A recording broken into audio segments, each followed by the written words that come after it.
요한복음 11장 1절에서 46절까지를 자세히 살펴보도록 하겠습니다.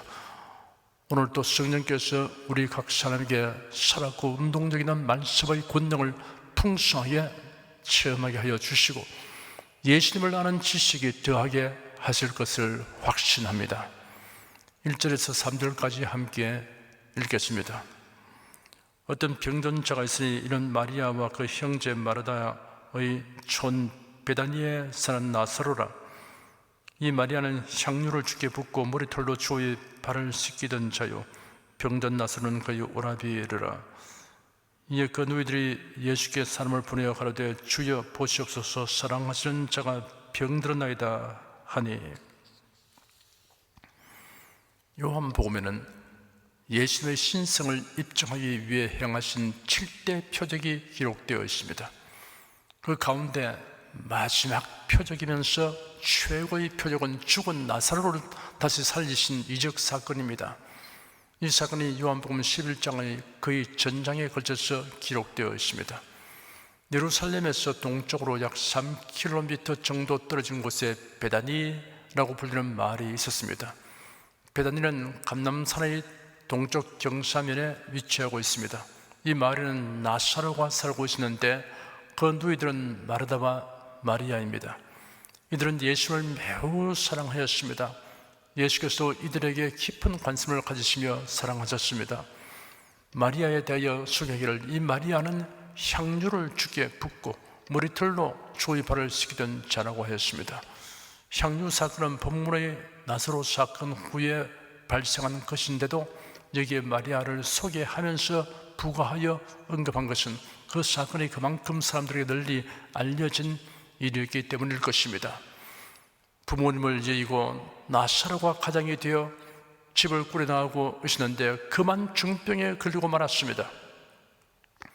오라버니 나사로의 상태가 위중하게 된 것을 보고 마르다와 마리아가 의논하여 이런 상황을 예수님에게 알리기로 하였습니다. 그래야 예수님 계신 곳으로 사람을 보냈습니다.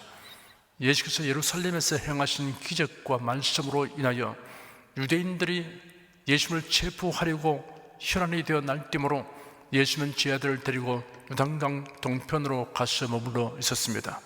그곳에서 베다니까지는 상당한 거리가 있었습니다. 요즘같이 통신수단이 발달되었으면 단번에 연락이 닿을 수 있겠지만 당시는 사람이 직접 가서 알릴 수밖에 없었습니다. 마르다 마리아는 심부름꾼을 예수님에게로 보내어 주님이 사랑하시는 자가 병들었습니다 라고 알리게 하였습니다. 4절 한 절을 읽겠습니다. 예수께서 들으시고 가라사대 이 병은 죽을 병이 아니라 하나님의 영광을 위함이요 하나님의 아들로 이를 내어 영광을 얻게 하려 함이라 하시더라. 심부름꾼으로부터 나사로가 위중한 병이 들었다고 전해 들은 예수님은 이 병은 죽을 병이 아니다 라고 말씀하셨습니다. 그러나 사실은 나사로가 죽고 말았습니다. 그렇다면 예수의 판단이 빗나갔던 것이라고 할 수밖에 없습니다. 그러나 그런 일은 있을 수 없습니다. 그렇다면 나사로가 죽지만 다시 살아나게 될 것을 예수께서 아시고 하신 말씀입니다. 결론적으로 나사로의 죽음과 다시 살아남을 통하여 하나님의 영광을 나타내고 또한 예수님이 하나님의 독생자이시고 메시아라는 사실을 극적으로 나타내려고 작정하신 것입니다. 5절 6절 두 절을 읽겠습니다. 예수께서 본래 마르다와 그 동생과 나사로를 사랑하시더니 나사로가 병들었다함을 들으시고 그 계시는 곳에 이틀을 더 유하시고 나사로가 위중하다는 통지를 받으신 예수께서 곧장 가지 아니하시고 계시는 곳에 이틀을 더 머무셨습니다. 그들에 대한 예수님의 사랑이 식어진 것이 아니었습니다. 본래 사랑하셨다라고 하였는데 이런 미완료 시제로 되어 있습니다. 여전히 사랑하고 계신다는 뜻입니다. 우리의 요구와 기대에 대하여 예수님의 응답이 지체되거나 기대와는 다르게 일이 진행될지라도 예수께서 우리의 간구와 기대를 외면하시거나 잊어버리신 것이 아닙니다. 우리의 생각이 미치지 못하는 더 큰 계획을 가지고 일하십니다. 7절에서 10절까지 읽겠습니다. 그 후에 제 아들에게 이르시되 유대로 다시 가자 하시니 제 아들이 말하되 라삐여 방금도 유대인들이 돌로 치려 하였는데 또 그리로 가시려 하나이까? 예수께서 대답하시되 낮이 12시가 아니냐? 사람이 낮에 다니면 이 세상의 빛을 보므로 실족하지 아니하고 밤에 다니면 빛이 그 사람 안에 없는 거로 실족하느니라. 이틀 후에 예수께서 제 아들에게 유대 지역으로 다시 가자고 하셨습니다. 그 말씀을 듣고 제 아들은 방금 유대인들이 예수님을 돌로 치려고 했는데 다시 그리로 가려 하십니까? 라고 질문했습니다. 방금이라고 표현한 것은 어느 정도 날이 지났지만 그 위험이 매우 심각했음을 의미하는 것입니다. 예수께서 대답하시기를 낮이 12시간이 아니냐? 만일 사람이 낮에 걸어 다니면 이 세상의 빛을 보기 때문에 넘어지지 아니하나 만일 사람이 밤에 걸어 다니면 그 사람 안에 빛이 없으므로 넘어진다고 했습니다. 예수님은 빛이십니다. 예수님과 함께 동행하면 실족하지 않습니다. 신자가 실족하는 이유는 예수님과 동행하지 않고 홀로 행동하기 때문입니다. 11절에서 16절까지 읽겠습니다. 이 말씀을 하신 후에 또 가라사대 우리 친구 나사로가 잠들었다. 그러나 내가 깨우러 가노라. 제 아들이 가로되 주여 잠들었으면 낫겠나이다 하더라. 예수는 그의 죽음을 가리켜 말씀하신 것이나 저희는 잠들어 쉬는 것을 가르쳐 말씀하신 줄 생각하는지라. 이에 예수께서 밝히 이르시되 나사로가 죽었느니라. 내가 거기 있지 아니한 것을 너희를 위하여 기뻐하노니 이는 너희로 믿게 하려 함이라. 그러나 그에게로 가자 하신대 디두모라 하는 도마가 다른 자들에게 말하되 우리도 주와 함께 죽으러 가자 하니라. 나사로가 잠들었도다. 그러나 내가 깨우러 가노라 라고 예수님이 말씀하셨습니다. 예수님은 죽은 자를 살리실 수 있습니다. 그러므로 나사로가 죽었다고 해도 예수님이 다시 살리시려면 나사로가 잠들었다가 깨어나는 것이나 다름없게 되는 것입니다. 제 아들은 예수님을 믿고 열심히 떠났지만 그들의 믿음은 아직 미약하였습니다. 예수께서 회당장 야이로의 죽은 딸을 살리셨고 나인성 과부의 죽은 아를 또 살리셨지만 죽은 지 하루도 지나지 아니한 경우였습니다. 그러니 죽은 지 여러 날이 지나 부패된 시체를 다시 살리게 하실 것이라고는 믿지 못하였습니다. 그들은 아직도 예수님이 전능하신 하나님이시라고는 믿지 않고 있었던 것입니다. 그러므로 나사로가 잠들었다. 그러나 내가 깨우러 가노라 하시는 예수님의 말씀은 나사로의 죽음을 의미하고 하시는 말씀이었으나 제 아들은 나사로가 잠자고 있다는 뜻으로 이해하였습니다. 그래서 주님 그가 잠들었으면 낫겠습니다 라고 응대하였습니다. 그러자 예수께서 그들에게 명백히 말씀하시기를 나사로가 죽었다 하였습니다. 그리고 이어서 말씀하시기를 내가 거기 있지 아니한 것을 너희를 위하여 기뻐한다. 이런 너희로 믿게 하기 위한 것이다. 이제 그에게로 가자 하였습니다. 제 아들 중에 도마가 동료 제자들에게 말하기를 우리도 주님과 함께 죽으러 가자 하였습니다. 도마가 판단하기로는 나사로는 이미 죽었고 유대로 가면 바리새인들이 예수님을 죽일 터이니 우리도 죽기로 각오하고 가야 한다는 것이었습니다. 주님을 충분히 알지 못하고 주님의 말씀을 제대로 이해하지 못하면 불필요한 억측이나 고민을 하게 됩니다. 이런 경향이 신자들 누구에게나 있습니다. 다만 믿음의 성장에 비례하여 그 경향이 줄어들게 됩니다. 도마는 이해가 부족했지만 여하튼 죽음을 각오하고 예수님의 결정을 따르겠다고 하는 그 태도는 본받을 만합니다. 17절에서 27절까지 함께 읽겠습니다. 예수께서 와서 보시니 나사로가 무덤에 있은지 이미 나으리라. 베다니는 예루살렘에서 가깝기가 한 오리쯤 되매 많은 유대인이 마르다와 마리아에게 그 오라비의 일로 위문하러 왔더니 마르다는 예수 오시나는 말을 듣고 곧 나가 맞되 마리아는 집에 앉았더라. 마르다가 예수께 짜오되 주께서 여기 계셨다면 내 오라비가 죽지 아니하였겠나이다. 그러나 나는 이제라도 주께서 무엇인지 하나님께 구하시는 것을 하나님이 줄 줄을 아나이다. 예수께서 가르치되 네 오라비가 다시 살리라. 마르다가 가로되 마지막 날 부활에는 다시 살 줄을 내가 아나이다.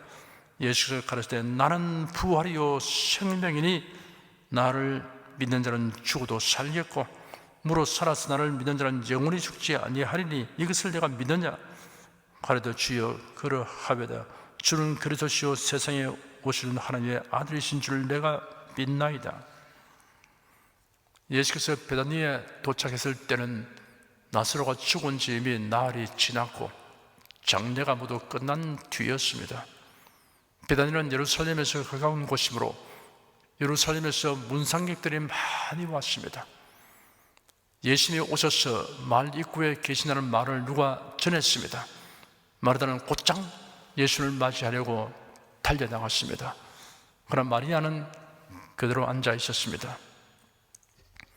마르다가 예수님에게 말하기를 주님, 주께서 여기 계셨더라면 제 오라버니가 죽지 않았을 것입니다 하였습니다. 나사로가 죽어가고 있다는 증거를 바란 예수님이 언제나 오실까 하고 심히 애태우며 기다렸다는 것을 나타내는 말입니다. 만일 예수께서 이곳에 계셨으면 상황이 달라질 것이라는 점을 말씀드린 것이지만 원망 불평을 한 것은 아니었습니다. 마르다가 이어서 말하기를 그러나 저는 지금이라도 주께서 하나님께 구하시는 것은 무엇인지 하나님께서 주실 것을 압니다 하였습니다. 이 말은 만일 오라버니가 숨을 거두지 않고 있었다면 지금이라도 예수님이 하나님께 구하시면 나사로가 회복될 수 있을 것으로 압니다 라는 뜻으로 이해하는 것이 적절합니다. 마르다가 그 다음에 하는 말과 행동으로 보아서 그러합니다. 예수께서 대답하시기를 네 오라비가 다시 살리라 하셨습니다. 그러자 마르다는 마지막 날 부활에는 다시 살 줄을 내가 압니다 라고 대답하였습니다. 그러자 예수는 나는 부활이요 생명이니 나를 믿는 자는 죽어도 살겠고 무릇 살아서 나를 믿는 자는 영원히 죽지 아니하리니 이것을 내가 믿느냐라고 물으셨습니다. 마르다는 주님은 그리스도시요 세상에 오시는 하나님의 아들이심을 제가 믿습니다 라고 대답하였습니다. 이런 대화를 살펴보면 마르다의 믿음 상태를 알 수 있습니다. 예수님에게는 모든 것이 가능하다는 것은 믿지만 지금 나사로를 살리신다는 것은 믿지 못하였습니다. 마르다가 지금 여기서 예수님이 나사로를 다시 살리겠다고 하시는 말씀을 수용하기에는 그 믿음이 부족하였습니다.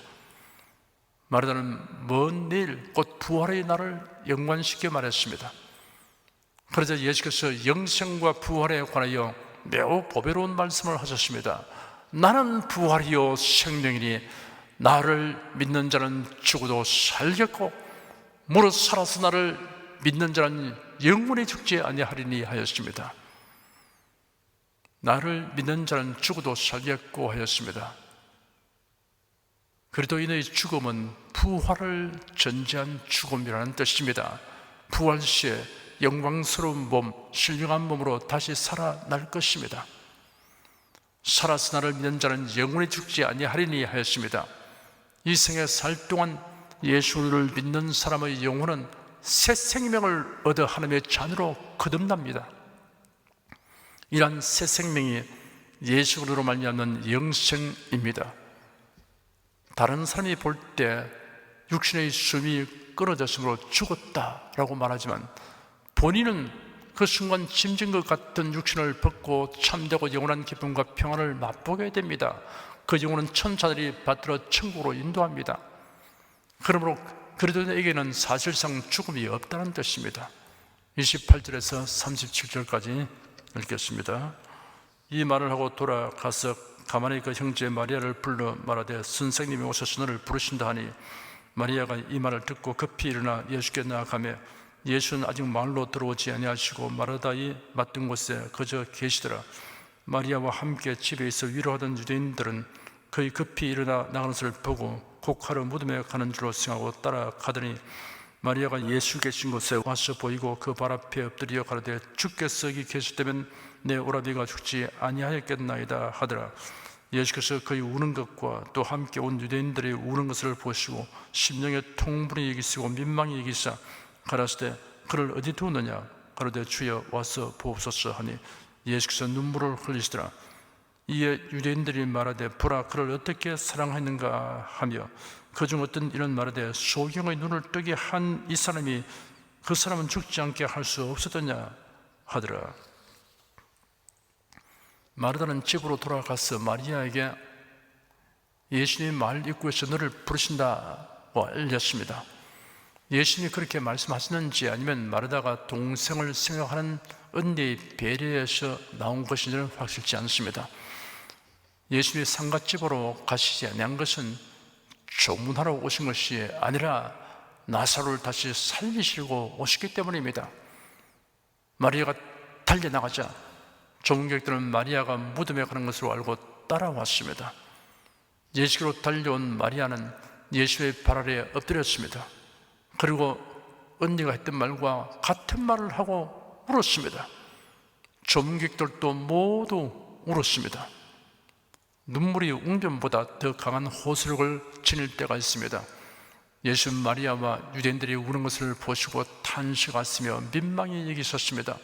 인생을 가지신 예수께서 죄와 사망의 세력에 지배받는 인생들의 고통과 슬픔을 보시면서 통분하시고 연민의 눈물을 흘리셨습니다. 사람들은 예수께서 우시는 것을 보고 나사로에 대한 예수의 사랑이 얼마나 깊었는가를 말하였습니다. 그런데 왜 나사로를 죽지 않게 할 수 없었느냐라고 말하는 일도 있었습니다. 예수께서 마르다에게 그를 어디 두었느냐라고 물었습니다.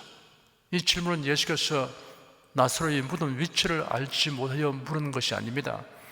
주님께서는 공경에 처하고 큰 문제를 가진 사람에게 의외의 질문을 하실 때가 있습니다. 베데스다 연못이 동할 때 먼저 들어가는 사람은 병고침 받는다는 소문을 듣고 그곳에서 기다리는 병자들 중에 38년 된 병자에게 다가가신 예수께서 네가 낫고자 하느냐라고 질문했습니다. 여리고성의 길에서 구걸하는 장님 바디메오는 병든 자들을 고치시는 예수님이 여리고에 오시기를 오매불망하며 기다렸습니다.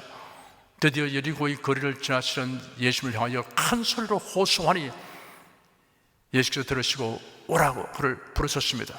벌떡 일어나서 지팡이를 두들기며 예수께로 나온 바디메오에게 예수님은 네게 무엇을 하여 주기를 원하느냐라고 질문했습니다.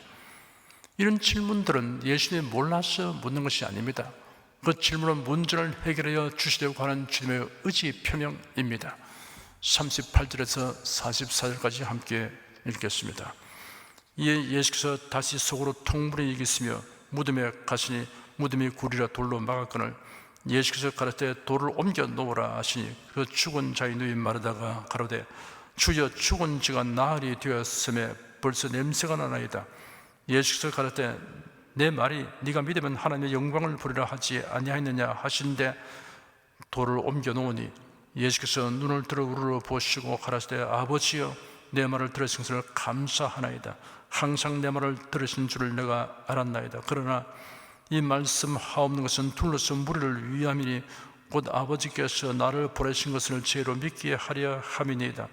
이 말씀을 하시고 큰 소리로 나서야 나오라 부르시니 죽은 자가 수족을 배로 동행처로 나오는데 그 얼굴은 수군에 쌓였더라. 예수께서 가라사대 풀어놓아 다니게 하라 하시니라. 예수님은 나사로의 무덤으로 발걸음을 옮기셨습니다. 무덤은 바위를 판 굴이었습니다. 예수께서 마르다에게 굴로 된 무덤 앞에 막아놓은 돌을 옮겨 놓으라고 지시하셨습니다. 그 무덤 앞에 예수님이 서 계시고 그 곁에 흐느끼는 마르다와 마리아가 있습니다. 그리고 다른 사람들은 몇 걸음 물러서서 그 주위에 둘러서서 있습니다. 그 중에는 함께 슬픔을 나누며 동정 어린 눈길로 마르다와 마리아를 바라보는 사람이 있습니다. 가득한 호기심으로 주위를 둘러보는 자도 있습니다. 대제사장과 바리새인들에게 보고할 무슨 자료나 얻을까 하고 예리한 눈길로 지켜보는 자들도 있습니다. 그러나 모두 한결같이 예수께서 어떤 행동을 하실 것인가 예의주시하고 있었습니다.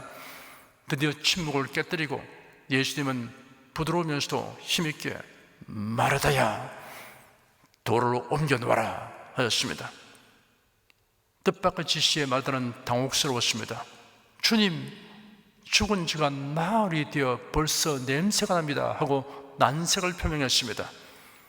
마르다가 돌을 옮겨 놓기를 주저하는 까닭이 무엇입니까? 돌의 육중한 무게가 아닙니다. 둘러싼 무리들의 시선과 판단이 아닙니다. 돌을 옮겨 놓기를 주저하게 한 것은 예수님의 의지의 절대성과 말씀의 절대성에 대한 믿음의 부족 때문이었습니다. 예수님은 단호한 음성으로 말씀하셨습니다. 마르다야, 네가 믿으면 하나님의 영광을 보리라고 내가 너에게 말하지 않았느냐? 마르다야, 슬픔과 절망과 어두움에 가득 찬 너에게 하나님의 기적이 나타나기를 원하느냐? 네가 진정 하나님의 영광을 보기를 원하느냐? 네가 믿으면 하나님의 영광을 보리라. 어서 무덤을 막아놓은 저 돌을 옮겨 놓아라. 그리하여 하나님의 기적과 승리와 영광이 너희 삶에 다가오는 통로를 열어놓아라 라는 뜻이 예수님의 지시에 함축되어 있습니다. 마르다는 비로소 결단을 내리고 사람들의 도움을 바라며 그 돌을 옮겨 놓았습니다. 그러자 예수께서 기도하신 다음 무덤을 향하여 큰 소리로 나사로야 나오라 하시자 죽은 나사로가 수액이 배로 사며져 있는 채로 나왔습니다.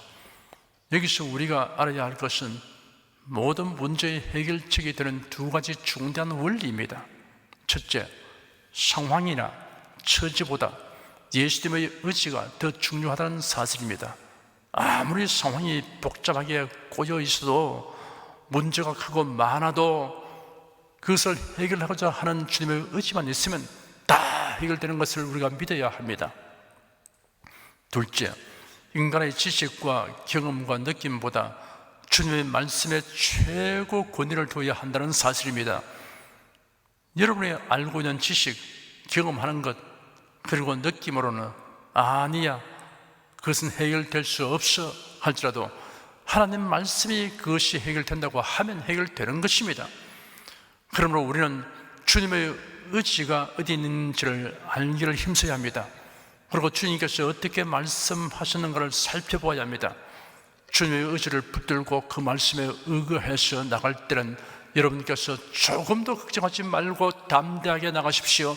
그러한 자세는 주님께서 일하시도록 돌문을 활짝 열어 놓는 것과 같은 것입니다. 죽었던 나사로가 무덤에서 나왔는데 수족은 앞으로 감겨 있었고 그 얼굴은 수군에 사며져 있었습니다. 예수께서 사람들에게 풀어놓아 다니게 하라 라고 지시했습니다. 죽은 몸에 새 생명을 주어 다시 살리는 일은 사람이 할 수 없는 일입니다. 부패된 시체가 여성하게 살아나게 할 수 있는 것은 사람이 할 수 있는 것이 아닙니다. 그러나 다시 살아나는 사람이 삶의 기쁨과 행복을 충분히 향유하는 것은 사람이 해야 할 일입니다. 스스로 해야 할 일이며 또한 서로 도와서 해야 할 일입니다. 거듭나는 것은 사람이 할 수 없는 일입니다. 그러나 거듭난 사람이 하나님께서 허락하신 기쁨과 승리와 행복을 향유하는 것은 자신이 힘써 할 일이며 성도들이 서로 도와서 할 일입니다.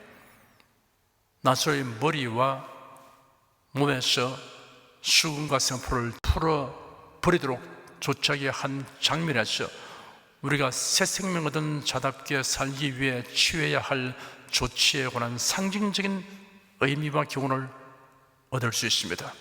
새 생명 얻은 성도들에게 합당하지 아니한 것들을 단호하게 제거해야 합니다.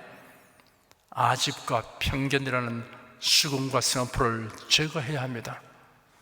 부정적 생각의 수금과 생포를 제거해야 합니다. 비관적 정서의 수금과 생포를 제거해야 합니다. 품위와 믿음을 손상해 하는 언어 습성의 수금과 생포를 제거해야 합니다. 지나치게 노심초사하며 고민하고 우울하게 사는 것은 수군을 벗지 아니한 까닭입니다. 세마포를 풀어놓지 아니하기 때문입니다. 우리가 주님께 무엇인지 기도하고 주의 말씀을 신뢰하며 성령의 도우심을 의지하면 수은 가슴 앞은 벗겨집니다. 신령한 기쁨과 능력으로 충만한 삶을 살지 못하도록 얽어매고 있는 아집과 편견, 부정적 의식, 비관적인 정서, 나쁜 어느 습성이라는 수은 가슴 앞을 과감하게 풀고 내버려야 합니다. 45절, 46절 2절 읽겠습니다. 마리아에게 와서 예수의 하신 일을 본 많은 유대인이 저를 믿었으나 그 중에 어떤 자는 바리새인들에게 가서 예수의 하신 일을 구하니라. 조문하러 왔다가 예수님이 행하시는 일을 목도한 유대인들이 예수님을 믿게 되었습니다. 그러나 그 중에는 예수님을 적대시하는 바리새인들에게 가서 알리는 자들도 있었습니다. 좋지 못한 의도로 그렇게 했을 것입니다. 사람의 마음이 편견과 사리사욕으로 완고하게 되어 있으면 사실과 진실을 직접 보고 들어도 마음의 변화가 없습니다. 하나님의 능력과 사랑을 목도하면서도 변화가 없습니다. 불쌍한 사람입니다.